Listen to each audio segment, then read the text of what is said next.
Selamat pagi, selamat siang, selamat sore, serta selamat malam teman-teman semua. Terima kasih sudah meluangkan waktu untuk menonton video ini. Saya dari kelompok E akan mempresentasikan hasil progres kerja kami. Sebelumnya, perkenalkan terlebih dahulu, saya atas nama Irene Sianona Rona Suban, biasa dipanggil Rena, dengan NPM 2007-10845. Selanjutnya ada teman saya. Saya Jeremy Kevin Manto, bisa dipanggil Jeremy, dengan NPM 2007-10652. Selanjutnya saya Waldo Jeremy Sukaca, biasa dipanggil Edo.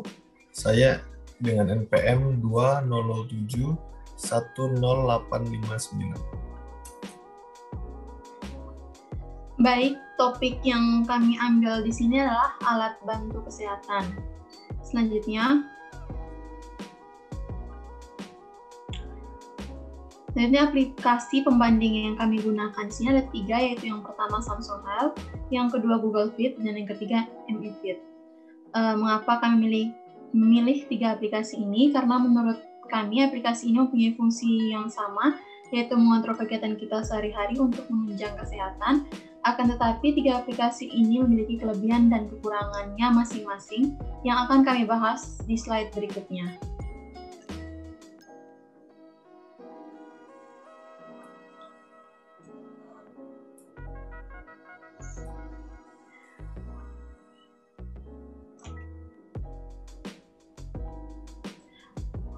Oke, pada slide pertama, saya akan menjelaskan kekurangan dan kelebihan dari Samsung Health. Kelebihan Samsung Health yaitu Samsung Health memiliki fitur untuk membantu kita mengelola kesehatan. Karena aplikasi ini memungkinkan kita merekam banyak aktivitas secara otomatis dan menciptakan gaya hidup sehat yang lebih mudah. Akan tetapi, Samsung Health juga memiliki kekurangan, yaitu Samsung Health kadang memiliki banyak gangguan seperti terdapat pada pelacak langkah yang sering tidak akurat dan daftar makanan sehat yang kurang banyak. Potensi yang bisa kami kembangkan dari kekurangan tersebut adalah menambah jumlah daftar makanan sehat serta mengubah fitur-fitur yang masih memiliki gangguan. Yang berikutnya akan dijelaskan oleh teman saya, Edo. Selanjutnya yaitu Google Fit. Google Fit ini mempunyai kelebihan, yaitu bisa menjadi mesin tracker olahraga, waktu meditasi, dan jadwal tidur. Tetapi aplikasi ini juga mempunyai kekurangan, yaitu kurang akurat dalam menghitung langkah dan tidak bisa membedakan antara jalan dan berkendara. Tetapi aplikasi ini mempunyai potensi yang bisa dikembangkan, yaitu dengan menambahkan fitur keterangan kalori pada setiap makanan, serta mengubah fitur-fitur yang masih memiliki gangguan. Kemudian akan dijelaskan oleh Jeremy.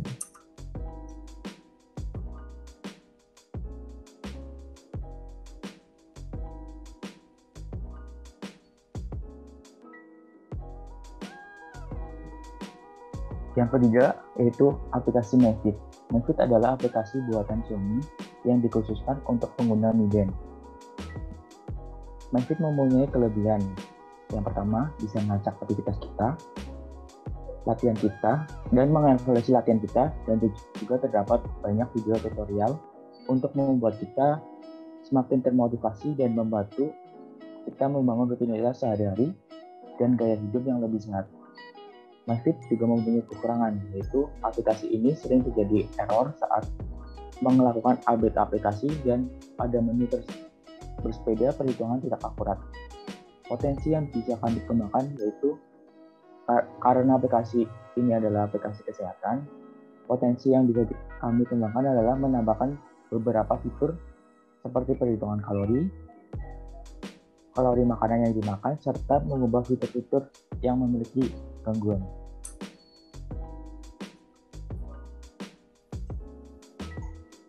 Baik, setelah melihat kekurangan dan kelebihan dari 3 aplikasi pembanding tersebut, kami pun berinisiatif untuk menciptakan aplikasi baru yang disebut Sahabat Sehat. Aplikasi ini tentu saja berfungsi untuk membantu orang mengawali pola hidup sehat dengan hanya menggunakan 1 aplikasi saja. Kemudian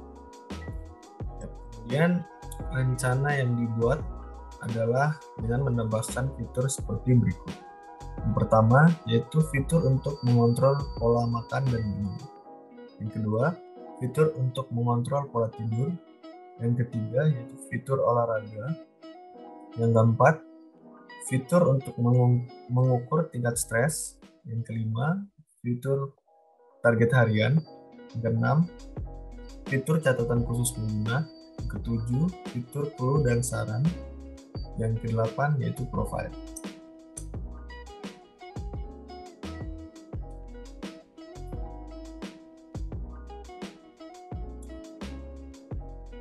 Baik, saya akan menjelaskan bagian alur dari program. Pertama, kita harus menginstal aplikasi, yaitu aplikasi Sahabat Sehat. Setelah kita menginstal aplikasi, kita akan masuk menu login atau register. Di login atau register, setelah kita login, akan ada tampilan perlengkapan data diri. Perlengkapan data diri itu seperti pertanyaan. Setelah kita menjawab semua pertanyaan, kita akan masuk ke menu awal. Menu awal ini ada di menu awal kita bisa mengakses beberapa fitur. Yang pertama ada fitur pola makanan dan minum. Yang kedua ada fitur catatan khusus pengguna. Yang ketiga ada fitur pola tidur. Yang keempat olahraga. Di olahraga ini kami menambahkan video penjelasan tentang olahraga. Yang kelima ada fitur keluh dan saran. Yang keenam ada fitur tingkat stres, dan yang ketujuh ada fitur target harian. Di dalam fitur ini akan kita hubungkan ke dalam report harian atau laporan harian dan laporan bulanan. Untuk dapat mengakses laporan harian dan laporan bulanan, kita harus mengakses ke menu profil dulu.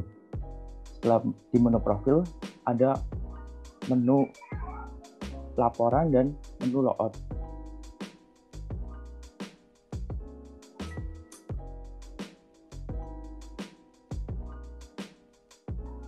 Untuk desain mockup tampilan awalnya, kami membuat dua, yaitu sign out dan login. Setup ini untuk menu daftar. Menu daftar ini kami membuat cukup sederhana, yaitu dengan cuma 3, yaitu username, password, dan confirm password. Dan untuk loginnya itu berasal dari menu daftar itu, yaitu username dan password. Yang kedua adalah tampilan perlengkapan data diri. Perlengkapan data diri ini seperti pertanyaan, yaitu yang pertama itu menanyakan jenis kelamin, tanggal lahir, yang ketiga penyakit bawaan, dan yang keempat apakah pernah terjangkit COVID. Untuk ini desain mockup kami itu ada 8 menu utama. Yang pertama adalah menu pola makan dan minuman. Yang kedua adalah fitur catatan khusus. Yang ketiga adalah pola tidur. Yang keempat adalah fitur olahraga. Yang kelima adalah target harian. Yang keenam adalah keluhan dan saran dari dokter. Yang ketujuh adalah tingkat stres. Dan yang ke-8 yaitu menu profil dan layout.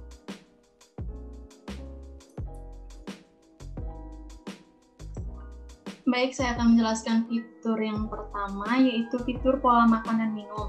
Inilah tampilan desainnya. Jadi fitur ini kami lebih tekankan untuk mengatur jumlah kalori yang ada pada makanan dan minuman yang akan dikonsumsi oleh penggunanya. Jadi di sini ada daftar makanan dan daftar kalorinya. Di sini ada waktu untuk menyantapnya, itu sarapan, makan siang, makan malam, dan kudapan. Kemudian fitur yang kedua adalah fitur pola tidur. Inilah tampilan aplikasinya. Fitur ini berfungsi untuk mengatur jam tidur atau pola tidur dari masing-masing penggunanya. Di sini ada fitur reminder, yaitu suara alarm, ada getarannya juga. Itu berfungsi untuk mengingatkan penggunanya untuk tidur di jam yang benar. Yang berikutnya ada fitur olahraga. Ini adalah tampilan dari fitur olahraga. Jadi Fitur olahraga ini berfungsi untuk mengontrol kegiatan olahraga seperti bersepeda, lari, dan lain-lain. Di sini juga ada fitur reminder yang berfungsi untuk mengingatkan penggunanya untuk olahraga di waktu yang telah dijadwalkan. Kemudian pada fitur olahraga ini dibutuhkan alat bantu seperti Mi Band yang digunakan untuk menghitung detak jantung, jumlah langkah dengan jumlah kalori yang terbakar. Pada fitur ini juga berisi video penjelasan-penjelasan olahraga ringan seperti senam, zumba, yoga, dan latihan-latihan olahraga ringan lainnya seperti push up dan sit up.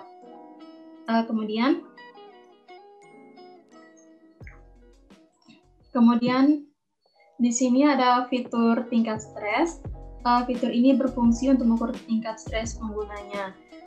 Cara kami mengeceknya adalah dengan memberikan pertanyaan-pertanyaan sekilas seperti apakah kamu menjadi marah karena hal-hal kecil atau sepele, kemudian apakah kamu cenderung bereaksi berlebihan pada situasi, terus ada apakah kamu mudah merasa kesal, terus ada apakah kamu tidak kesabaran,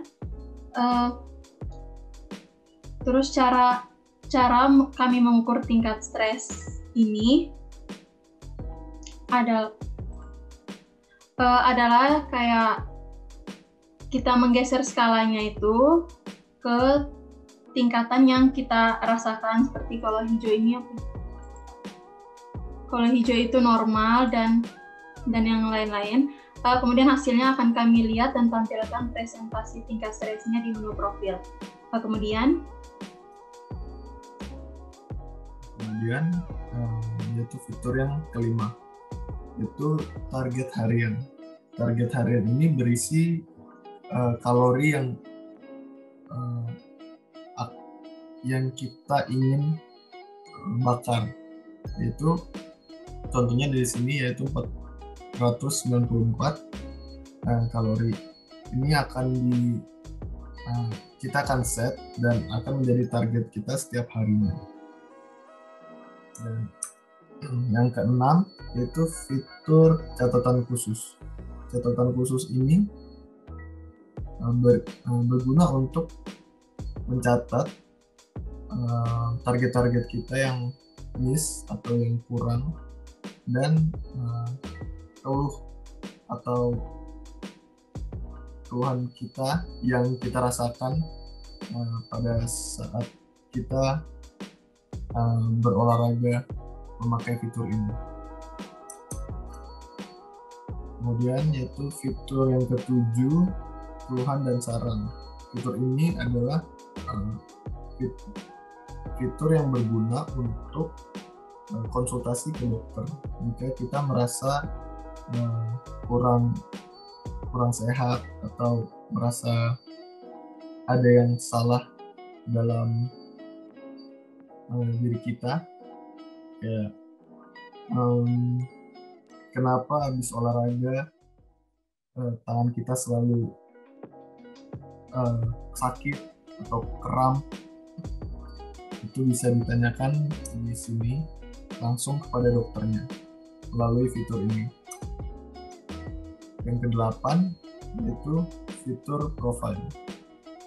Di fitur profile ini kita bisa mengakses menu edit profile dan laporan. Untuk laporan kita membuat mockupnya seperti ini, dan di laporan ini mempunyai dua menu, yaitu laporan harian dan laporan bulanan.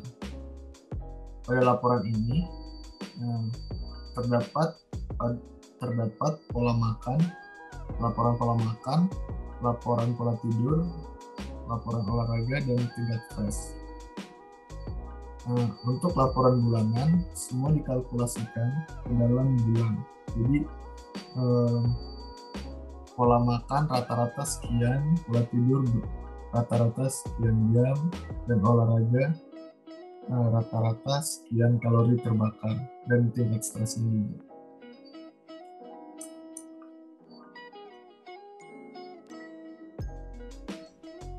Baik, dengan begini sekian presentasi dari kelompok kami. Terima kasih telah menonton video ini. Jika ada salah kata, kami minta maaf sebesar-besarnya. Terima kasih, selamat pagi, selamat siang, selamat sore, serta selamat malam semua.